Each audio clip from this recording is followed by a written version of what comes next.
Yung sikat na royal bibingka ng bigan na napakasarap, pwede naman palang nakatab na, mas easy na po natin itong maibibenta. At the same time, mas madali pa po sa pagluluto. Pero ang lasa, hindi po talaga magbabago. Pareho pong napakasarap. Tara na po at mag-umpisa na tayong magluto. Sa isang mixing bowl, maglagay lang po tayo ng 3 cups ng glutinous rice flour. Giniling po ito na malagkit na bigas na bibili po sa mga palengke, online stores at grocery stores. Maglagay rin po tayo rito ng asukal, kahit anong kulay po ay pwede nyo gamitin. Wash sugar po yung aking nilagay. Then, magdagdag na po tayo ngayon ng evaporated milk. Pwede rin po kayo rito gumamit ng fresh milk. Naglagay rin po tayo rito ng coconut milk o yung ating pangalawang piga ng gata at ng melted margarine. Dito po, pwede po kayong gumamit ng butter. I-mix lang po natin itong mabuti. Kung sakaling talagang marami po kayong makitang buo-buo, pwede nyo naman po itong salain. At bago pa po natin ito makalimutan, maglalagay rin po tayo rito ng 5 pirasong itlog. Haluin lang po ulit natin itong mabuti. Then dito po, nagpipreheat na po ako ng oven sa 180 degrees Celsius na ang may init po ay taas at baba.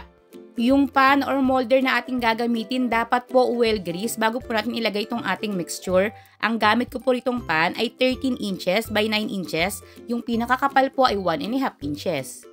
To ensure na talaga naman pong smooth yung pinaka-consistency ng ating mixture, pinadaan ko po ito sa salaan. Then sa pinakaibabaw po maglagay po tayo ng grated cheese. Don't worry, ang buong listahan po ng ating mga ingredients makikita po sa bandang dulo nitong ating video. Again, ire-remind ko po uli kayo, well greased po yung pan na gagamitin nyo or pwede rin po kayo rito maglagay ng parchment paper dahil medyo malagkit po itong ating mixture. Kapag naglagay po kayo ng parchment paper, same din po, igigrease nyo rin po itong mabuti. Then, lutuin po natin ito ng 40 to 50 minutes, nakadepende pa rin po ito sa gamit nyong oven. I-toothpick test nyo na lang po kung sakaling basa pa o hindi pa po ito luto, magdagdag na lang po kayo ng oras sa pagluluto. Palamigin po muna natin bago ito hiwain. Kung sakaling gusto niyo pong hiwain ito ng mas maliliit, pwede naman po. Then ilagay niyo po sa mga box. Sa akin po, hinati ko po ito sa 4 at ilalagay ko po ito sa 500 ml na microwavable tubs. At heto na nga po yung ating royal bibingka na sikat po sa bigan na ngayon pwede na po nating lutuin ng mas madali.